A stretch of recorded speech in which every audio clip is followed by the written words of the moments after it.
자, 기도 드리시겠습니다. 우리 믿음의 주여 온전케 하시는 주님, 오직 의인은 믿음으로 말미암아 살리라. 생명의 믿음을 허락하여 주시고 그 믿음에 감사하는 예배를 허락하여 주시니 감사합니다.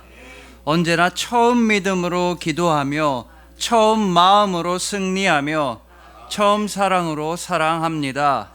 나 같은 죄인 살리신 주님, 놀라우신 은혜의 주님, 우리 주님 예수 그리스도의 이름으로 기도합니다. 아멘. 자, 오늘은 어찌하여 라는 말씀으로 주님의 은혜를 함께 나누도록 하시겠습니다. 여러분, 조정민 목사님께서는 뜻밖의 축복이란 책에서 그 연예인 현 정혜영 부부의 이야기를 들려주십니다. 근데 일단 이 현 씨는 모든 남편들의 공공의 적이 될 만한 그런 문제적인 발언을 하셨습니다. 이분은 2004년도에 결혼을 하셨는데 지금까지 결혼 생활을 하시면서 단 한 번도 싸운 적이 없다는 겁니다. 어떤 일에 대해서 아내가 뭐라고 얘기하면 아, 그렇구나. 아내 말이 맞지. 그럴 수도 있겠다. 아내 말에 전부 다 수긍을 하다 보니까 싸울 일이 없었다는 겁니다. 그리고 지금도 아침에 눈을 뜨자마자 하나님, 오늘은 우리 부부가 결혼한 지 며칠째 되는 날입니다. 우리를 부부로 맺어주셔서 참으로 감사합니다. 이렇게 감사 기도부터 한다는 겁니다. 근데 이 현 씨는 원래 가출 청소년 출신이었다고 합니다. 사회에 대한 분노도 많고 가정에 대한 분노, 세상에 대한 분노를 참을 수 없는 그런 사람이었는데 하나님을 만나게 되고 믿게 되니까 모든 게 재발견, 재평가가 이루어졌다는 겁니다. 내가 이렇게 길에서 허송세월할 게 아니구나. 나는 하나님 아버지의 사랑을 받는 자녀인데 아버지의 자녀답게 살아야겠다 깨닫게 되셨으며, 아파하고 가난한 이웃들에 대한 재발견도 이루어져서 그들을 돕는데 평생을 써야겠다. 그래서 연예인이 된 이후에 40억이 넘는 그런 큰 액수의 돈을 기부하기도 하셨다는 겁니다. 그런데 이 두 부부가 자선 행사라든지 기금 모금 마련 행사를 할 때면 대부분의 사람들은 99%의 사람들은 칭찬도 하고 축하도 하고 감사도 드리고 참 좋은 일입니다. 함께 합시다 라고 얘기하는데 가끔가다 어쩌다 1%의 사람들이 시비를 거는 경우가 있다는 겁니다. 당신들만 착한 사람이야. 왜 이렇게 요란법석을 떨고 예수님이 당신 교회 다닌다면서 예수님이 오른손이 한 일 왼손이 모르게 하라 이렇게 하셨다는데 왜 이렇게 좋은 일 한다고 유난을 떨고 이거 당신들 다 이미지 좋아지려고 하는 거 아니야? 막 이렇게 시비를 거는 사람들이 있다는 겁니다. 하지만 그렇다고 해도 이 부분은 전혀 신경 쓰질 않는다고 합니다. 자신들이 욕을 먹는다 할지라도 비난을 받는다 할지라도 이 기회를 통해서 가난한 사람들에게 조금이라도 더 도움이 되고 힘들어하는 이웃들을 조금이나마 더 도울 수 있다고 한다면 자신들이 욕을 먹는 거는 전혀 개의치 않는다고 신앙의 간증을 하셨다는 겁니다. 여러분, 이처럼 우리가 진짜로 하나님을 믿게 되면, 만나게 되면 그야말로 재발견과 재평가가 이루어지게 됩니다. 나 자신에 대해서, 내 안에 있는 쓴뿌리라든지 고통이라든지 죄악이라든지 트라우마라든지 내 안에 있는 쓴뿌리를 발견하게 되고 믿음으로 그것들을 제거해 나갈 수 있게 되며, 또한 힘들어하는 이웃들, 아파하는 이웃들을 발견할 수 있는 눈과 그들을 도울 수 있는 아름다운 영향력, 선한 영향력을 행사할 수가 있게 되는 것입니다. 여러분들도 믿음으로 예배를 드리고 있는 여러분들도 이미 다 거룩하게 변화되셨습니다. 물론 우리가 세상을 살다 보면 도무지 받아들일 수 없는 고난이 우리에게 닥쳐오고 이해되지 않는 고통이 우리를 괴롭힐 때도 있지만, 순간순간 힘든 일은 있지만, 그러나 여러분들은 본질적으로 변화되었다. 여러분들의 본질만큼은, 정체성만큼은, 영혼만큼은 완전히 달라지게 되었으니 바로 오직 믿음으로 살아가는 사람들, 믿음으로 구원받은 아름다운 성도로 변화되었다는 것입니다. 바로 오늘 본문에서도 우리랑 똑같이 받아들일 수 없는 고통 때문에, 이해할 수 없는 핍박 때문에 하나님께 부르짖던 선지자 하박국이 등장하고 있습니다. 특히 이 선지자 하박국은 강대국 바벨론의 침략으로 인해서 고통받고 아파하는 나라와 민족을 위해서 하나님께 어찌하여 우리가 이렇게 힘들어야 한단 말입니까? 절규를 했습니다. 고통과 고난 가운데서 하박국이 할 수 있는 일, 하나님께 어찌하여 부르짖는 일, 바로 기도 하나밖에 할 수 없었던 것입니다. 그러나 그 기도를 통해 하나님은 응답하여 주십니다. 하박국의 간절한 기도를 하나님이 들어주신다는 것 자체가 가장 큰 은혜요, 응답이요, 감사였으며, 더 나아가서 하나님께서는 하박국에게 하박국 2장 4절 말씀을 통해서 바로 의인은 믿음으로 말미암아 살리라, 바로 믿음으로 살아가는 영원한 생명과 구원의 길에 대해 친히 말씀하여 주셨던 것입니다. 여러분들도 오직 믿음으로, 바로 예수 그리스도를 믿는 믿음으로 영원한 생명과 구원을 누리게 되었습니다. 그래서 여러분들은요, 절대로 빠져나갈 수가 없습니다. 여러분들은 절대로 예수 그리스도의 사랑에서 벗어날 수가 없는 것입니다. 그래서 오늘은 오늘 본문 말씀을 통해서 오직 믿음으로 살아가고, 믿음으로 승리하고, 믿음으로 기도하여 응답받는 우리 모두가 되기를 소망해 봅니다. 십자가에서 가장 큰 고난을 당하신 예수님께서 친히 여러분들로 하여금 구원에 이르는 믿음을 허락하여 주신 여러분들을 주님의 이름으로 축복합니다.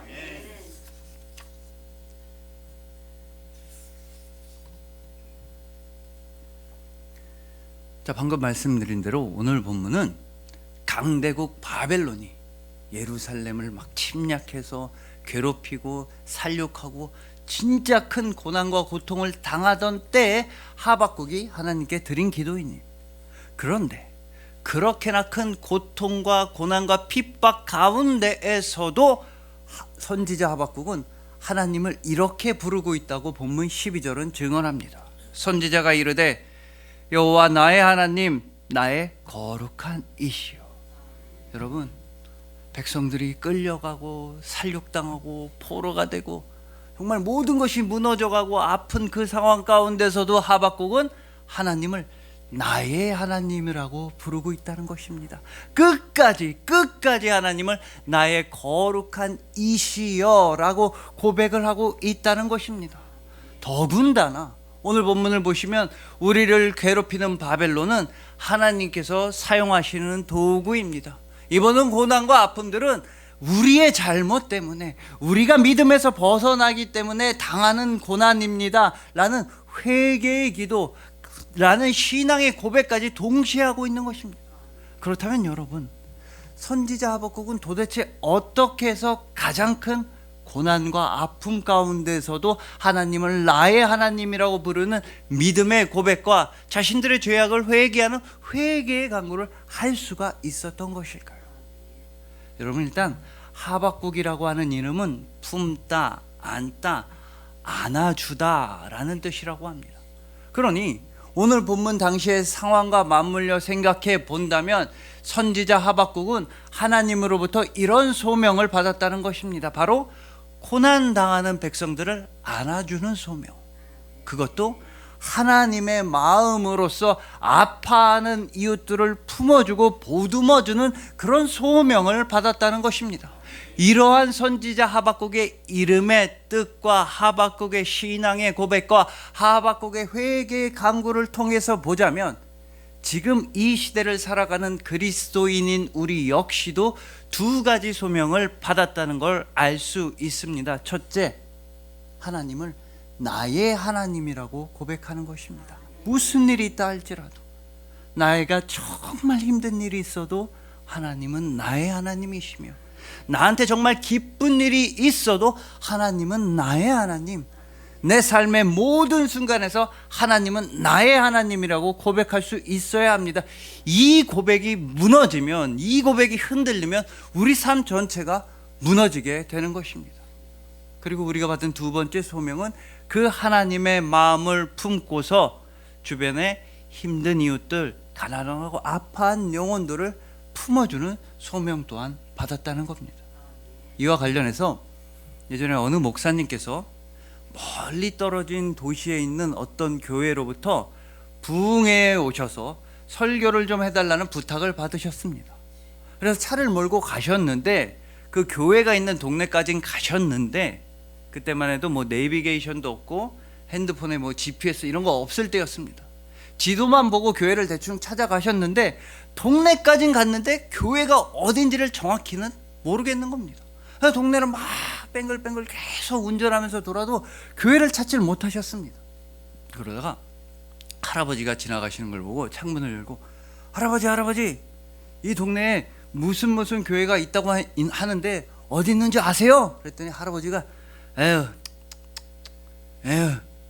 바로 뒤에 있잖아. 싹 돌려서 보니까 바로 뒤에 진짜 교회가 있는 겁니다. 그것도 모르고 할아버지 그것도 몰랐네요. 참 감사합니다. 근데 할아버지 교회 다니세요? 그랬더니 그 할아버지 갑자기 나는 교회 싫어해. 그냥 갈게 가. 그래서 이 목사님이 아니 할아버지 그러지 마시고 이따 저녁 때 이 교회 한번 들려보세요. 제가 할아버지 천국 가는 길 확실하게 알려드릴게요. 그랬더니 할아버지 에휴 바로 뒤에 있는 교회도 모르면서 뭔 천국 가는 길을 네가 갈 길에는 가! 이러셨다는 겁니다. 여러분 당연히 이 할아버지를 비난하려고 하는 말씀이 아닙니다. 이분처럼 안타까운 영혼들이 많이 있다. 천국 가는 길을 거부하고 하나님을 향해 마음을 열지 못하는 그런 안타까운 영혼들이 너무나 많이 있다는 것입니다. 바로 나 자신이라고 하는 감옥 안에 갇혀서 나라고 하는 작은 세계에 갇혀서 하나님을 향해 마음을 열지 못하는 그런 안타까운 영혼들을 우리는 도와줘야만 하는 것입니다. 여러분 예전에 스탠퍼드 대학교에서 대학생들을 상대로 이런 테스트를 했습니다. 정말 똑똑한 학생들 스탠퍼드 대학교 학생들한테 이런 공고문을 붙인 겁니다. 지금 며칠 몇 시에 미국의 과학 발전을 위한 실험을 진행하려고 하니까 미국을 돕고 싶고 과학 발전, 인류를 돕고 싶은 학생들은 자원에서 모여 주십시오 라는 공고문을 붙였습니다. 그랬더니 꽤 많은 스탠퍼드 대학교 학생들이 모였다는 겁니다. 그리고 그 학생들이 모여서 있는데 연구진이 이런 문제를 주는 겁니다. 1 더하기 1은 무엇인가? 2 더하기 2는 뭔가? 막 초등학생, 유치원생들도 다 알만한 쉬운 문제를 몇 시간 동안 풀게 하는 겁니다. 그리고 교수라고 하는 사람이 나와서 이 문제의 의미에 대해 설명해 주는데 막 말도 안 되는 이상한 소리만 계속 늘어놓고 뻔한 소리야 이러면서 한 10시간을 잡아먹는 겁니다. 그 똑똑한 학생들을 데려다 놓고. 근데 진짜 테스트는 이때부터 시작이었습니다. 10시간 동안 이 정도 긴 시간 고생했으니까 고맙다고 하면서 연구진들이 실험에 참가한 모든 학생들한테 돈을 나눠줬는데 절반의 학생들한테는 $20를 주고 나머지 절반의 학생들은 $1만 준 겁니다. 겨우 $1.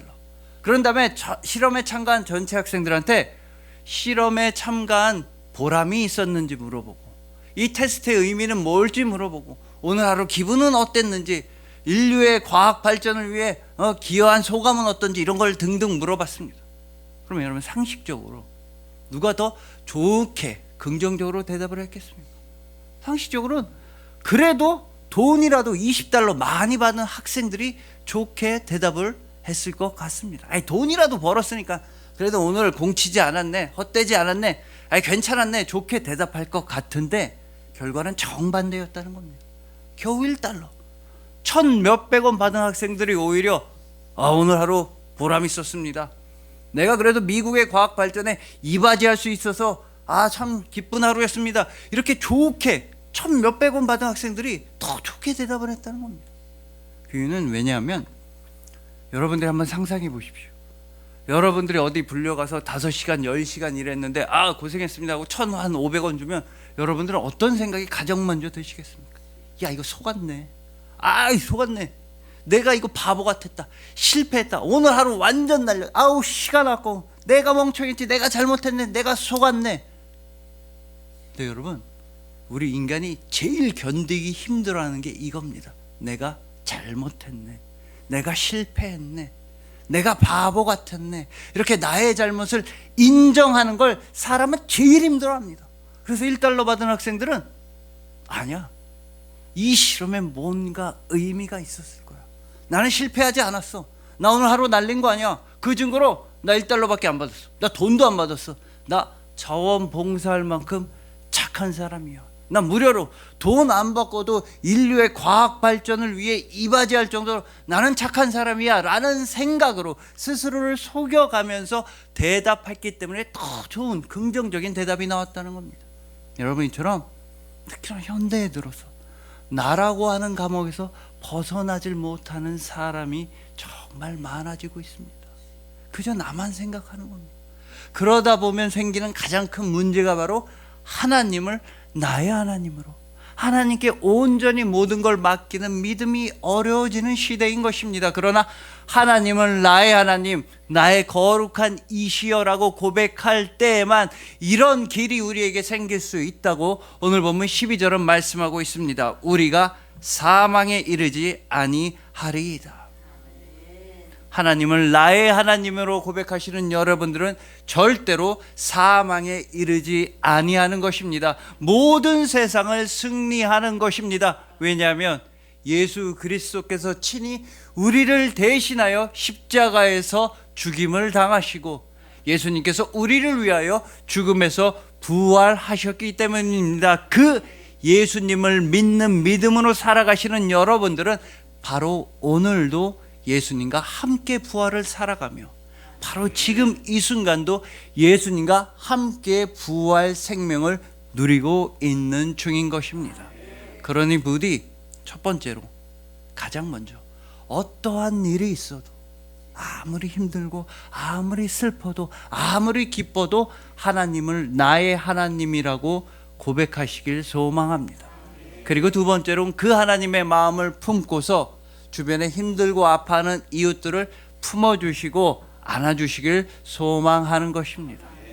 나의 주님, 나의 예수 그리스도를 믿는 믿음으로써 부활의 주님 예수님과 함께 오늘도 부활 생명을 살아가시는 여러분들을 주님의 이름으로 축복합니다.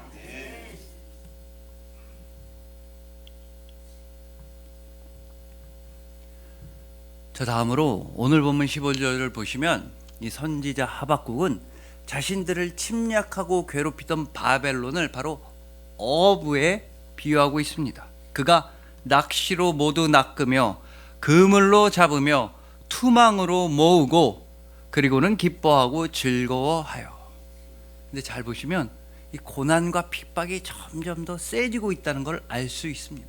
처음에는 낚시로 낚는 것처럼 우리를 괴롭히더니 나중에는 그물로, 투망으로 우리 걸 모두 다 사로잡아 빼앗아 간다는 겁니다. 아주 저인망 방식으로 우리를 완전히 괴롭히고 있다는 것인데, 사실 이 말씀을 보면서 뜨끔한 것이 우리도 한때는 다 세상을 향한 어부였다는 것입니다. 바로 나 자신, 나라고 하는 낚싯대를 세상에 던져서 우리도 뭔가를 크게 얻어내고 싶었습니다. 내 인생이라는 그물, 나의 능력이라는 투망을 펼쳐서 뭔가 많은 것을 끌어담고 싶었습니다. 예를 들면 돈을 많이 벌고 싶고 사람들한테 인기도 많이 누리고 싶었습니다. 하지만 결과는 어떠했습니까? 우리는 자주자주 실패했습니다. 내가 세상의 많은 것을 그 그물로 끌어서 가져올 줄 알았는데 알고 보니 내가 세상이라는 그물에 사로잡혀 있었다. 돈이라고 하면 돈을 많이 벌고 부자가 되면 최고일 줄 알았는데 그 돈 때문에 오히려 얽매이고 자유를 빼앗기게 되었다. 내가 바로 세상의 그물에 사로잡힌 물고기였다라는 걸 깨닫게 되었을 뿐입니다. 근데 이렇게 우리만 실패한 어부가 아니라 성경을 보시면 우리보다 훨씬 더 크게 실패한 어부가 나오니 바로 베드로입니다. 베드로는요 정말 자주자주 실패하고 넘어졌습니다.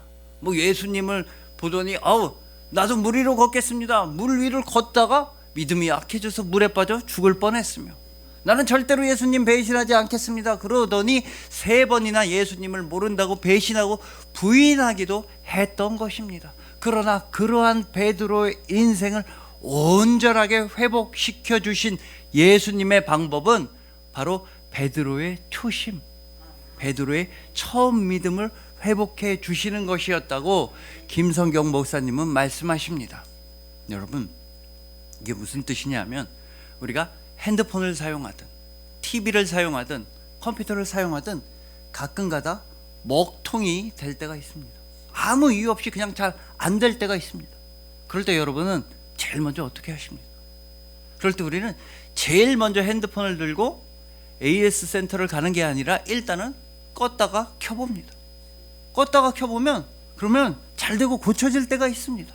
전자제품도 이렇게 껐다 키면 잘 될 때가 있는 것처럼 자주자주 먹통이 되고 자주자주 실패하고 자주자주 넘어지던 베드로의 인생을 온전히 회복시키기 위해서 예수님께서는 부활하신 이후에 베드로를 갈릴리 바닷가에서 만나 주셨다는 것입니다. 왜냐하면 거기가 바로 베드로의 출발 지점이었기 때문입니다.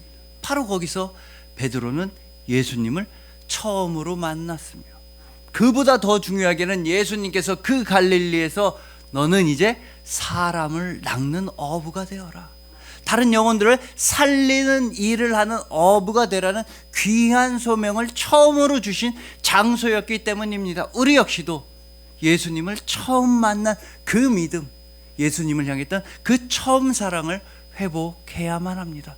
예수님을 진정으로 믿게 되면서 처음으로 흘렸던 그 뜨거웠던 눈물을 반드시 회복해야만 합니다. 그래야만 우리의 삶이 회복될 수가 있습니다. 처음 믿음을 회복해야만 우리 삶이 회복되어지는 것이며, 그리고 그곳에선 항상 예수님이 여러분들을 기다리고 계십니다.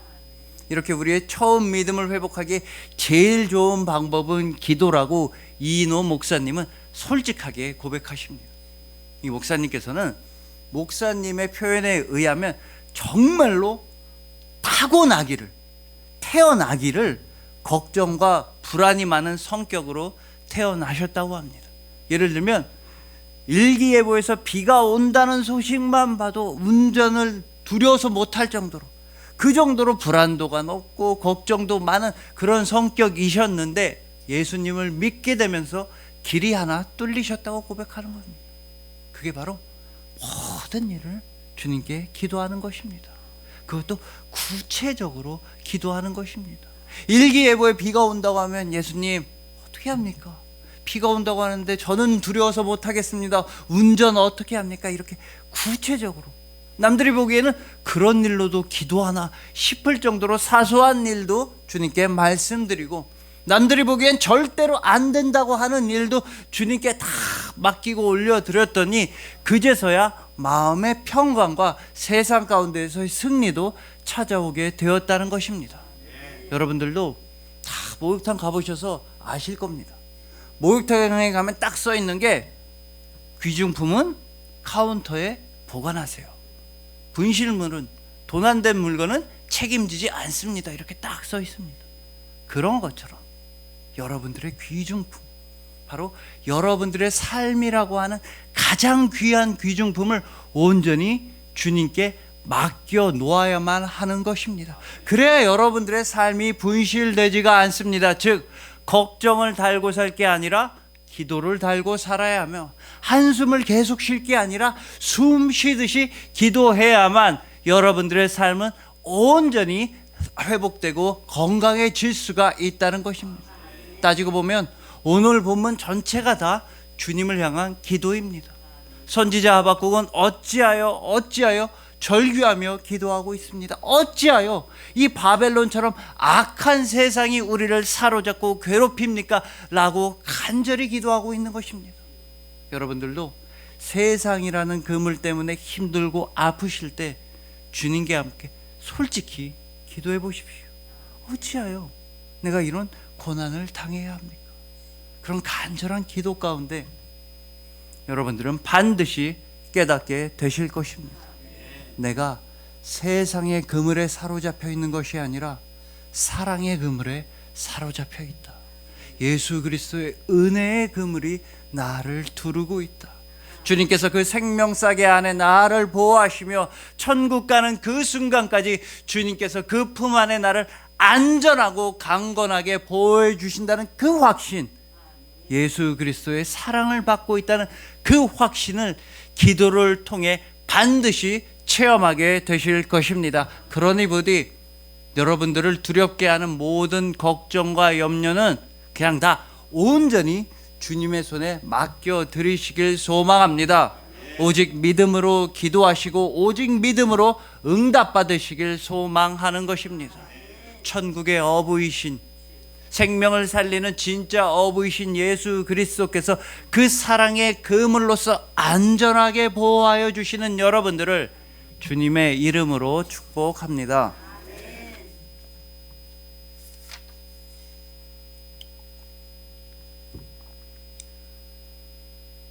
자, 이제 마지막으로 오늘 설교 제목도 그렇고 지금까지 말씀드린 대로 선지자 하박국은 하나님께 어찌하여 기도하며 질문하고 있습니다. 오늘 본문인 이 하박국 1장에서만 해도 3번이나 하나님 어찌하여 우리가 이렇게 힘들어야 됩니까? 하나님 어찌하여 저 악한 바벨론이 우리를 괴롭힙니까? 어찌하여 나쁜 사람들이 왜 착한 사람들보다 더 잘 사는 것 같습니까?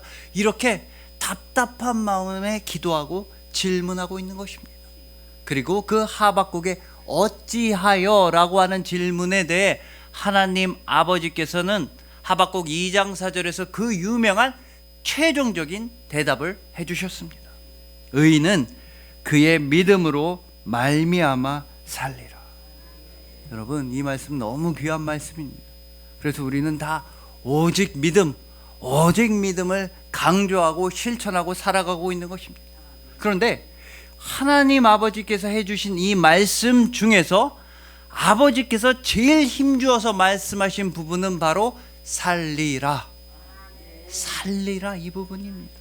하나님 아버지께서 제일 힘주시고 제일 관심 있으시고 제일 강조하신 부분은 살리라. 바로 여러분들 보고 살아라. 여러분들의 생명, 여러분들의 구원, 여러분들의 평안이 하나님 아버지께서 내려주신 최종적인 해답의 가장 강조점인 것입니다. 우리 주님 예수님께서도 선지자 하박국이랑 똑같이 하나님 아버지께 어찌하여 라는 질문을 던지신 적이 있으십니다. 바로 십자가 위에서 가장 고통스러우실 때 예수님은 아버지를 향해 나의 하나님 어찌하여 나를 버리셨나이까? 어찌하여 나를 버리셨나이까? 십자가에서 절규하셨던 것입니다. 그러나 하나님 아버지께서는 아들이신 예수님한테 아무런 대답도 해주질 않으셨습니다. 선지자가 물어봤을 때에는, 하박국이 물어봤을 때 어찌하여 라고 질문하니까 그때 아버지께서는 의인은 믿음으로 말미암아 살리라, 생명의 길, 구원의 길을 말씀해 주셨으면서 아들이신 예수님한테는 아무런 대답도 해주지 않으셨기에 예수님은 십자가에서 죽임을 당하셨던 것입니다. 그러나 예수님께서는 그 십자가 죽음을 통해 가장 큰 응답을 결국 받으셨습니다. 예수님께서 당신의 생명을 다 바쳐서 얻으신 최고의 응답, 예수님께서 가장 소망하시던 응답, 예수님께서 가장 원하시던 그 응답은 바로 여러분들입니다. 예수님이 제일 소망하셨던 응답은 바로 여러분들입니다. 예수님께서는 죽음에서 부활하셨고 그 부활 생명을 여러분들과 함께 나누기만 원하셨던 것입니다. 바로 여러분들과 함께 살아가는 것, 그것도 천국을 함께 살아가기, 부활 생명을 함께 살아가기, 이것이 바로 우리 주님 예수 그리스도의 가장 깊은 소망이셨습니다. 왜냐하면 그만큼 당신의 생명을 다 바치실 만큼 예수님께서는 여러분들을 정말로 사랑하시기 때문인 것입니다.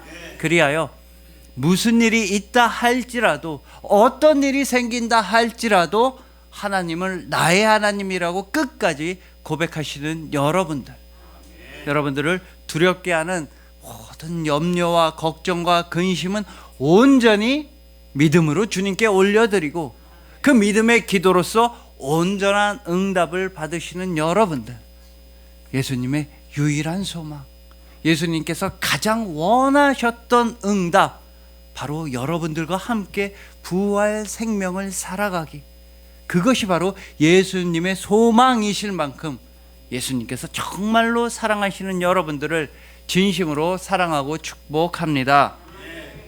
기도드리시겠습니다.